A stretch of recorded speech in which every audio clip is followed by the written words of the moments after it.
Good afternoon. My name is Rob Raske, and we're here today at the Military Heritage Museum in sunny downtown and quite warm Punta Gorda, Florida. Come by and see us. We're going to start a series of how-to projects to do different things here at the museum. And today we're going to talk about drones. My background is pretty much air traffic control.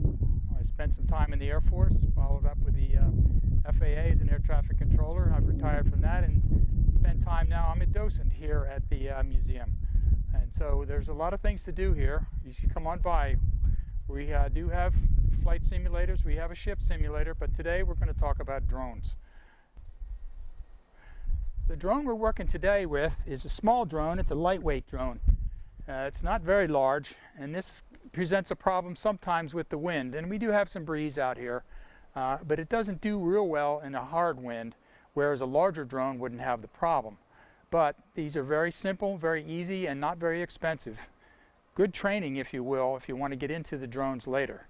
And we're going to show you today how to put a battery in this one and how to use this controller. Now the controller we have here is the one that comes with it. So we have an up-down control, makes it go up and down. We have a left, right, forward and backwards control. We have a trim button. In other words, it'll trim it to make it nice and level and nice and even. And we have various other buttons that start it up and take off, and we'll tell it to land and come back to the spot where we started. And as we look over here, I'm actually able to make this thing do a flip, if you will. We can turn the thing all the way around on its axis, and we're going to see that as we go through here. Okay? Now this is a battery powered drone. It has 4 motors in underneath each of the propellers. The battery is located on the bottom on this particular model. So what we're going to do now is take the old battery out, and it just comes out like this, pulls away. I'll remove this, and I happen to have another one here in my pocket that's been fully charged, and we'll put that in there. We get about 15 minutes on these batteries for this drone as we fly around. So it will let you know pretty quickly when it starts to run out of batteries, because when it does run out of batteries, that's it for your power. So we plug that in. The battery slips into the case underneath. We close it.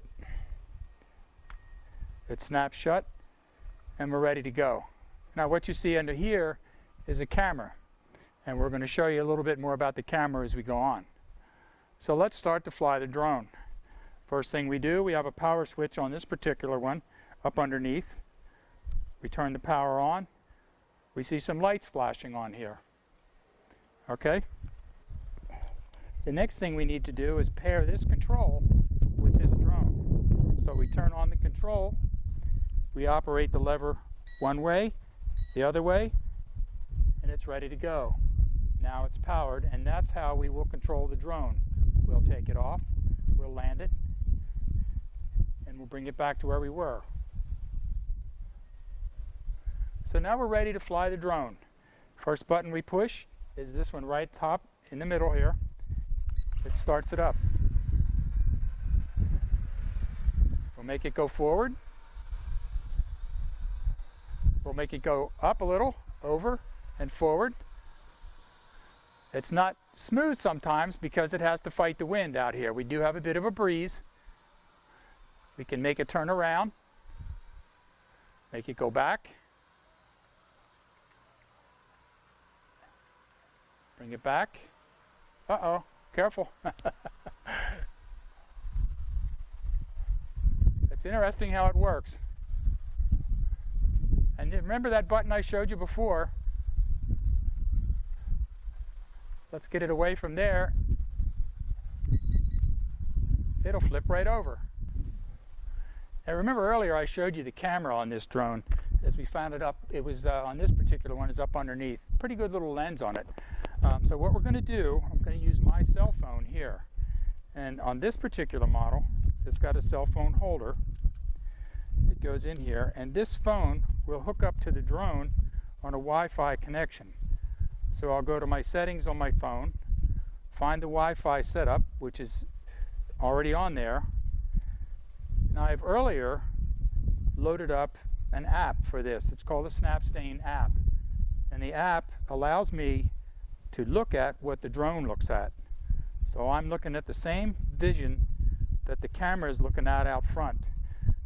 And I don't know how well you can see that, but as I move the camera, you can see it picks it up on the phone. It transmits it to the phone. So we're going to take it off and fly it around a little bit and be able to look at where we're going. Now we have the camera turned on and I'm seeing the same view in my phone that the camera's looking forward as we take off. So we'll launch again.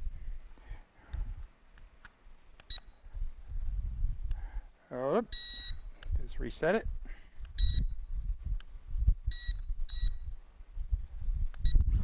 And it starts up.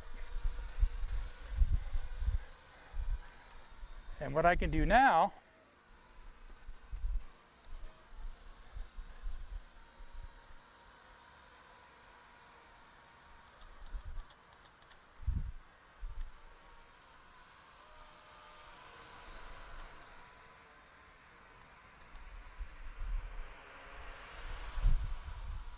is I'm videoing all of this as we look.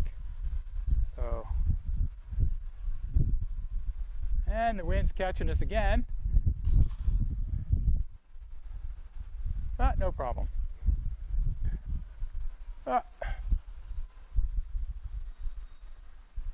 There we go.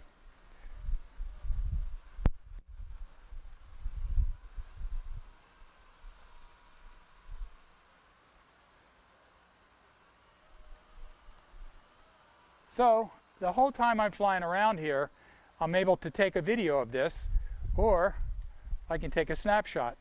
I have my choice. I can do either one. And it saves those pictures and those videos to the videos and pictures on my phone. So let's see if we... So that's a quick about how to with a drone.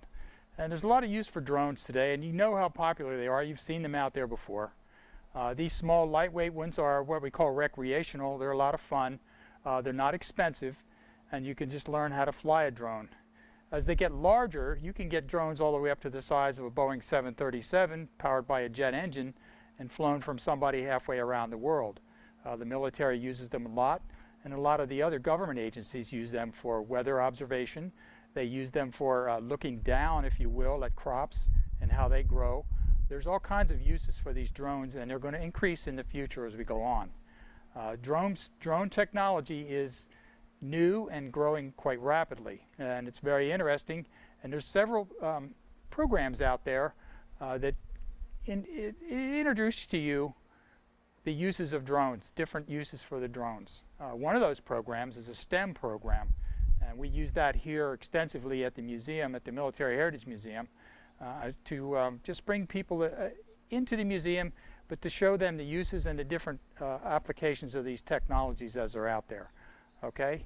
Now, I also want to put a shout out to the Navy League for providing some of these drones for us, that we'd be able to do that, and that is the Suncoast Council Navy League that provided these drones. So come by and see us at the museum, and keep an eye out on the website for future how-tos for the stuff that we're going to be doing here at the museum.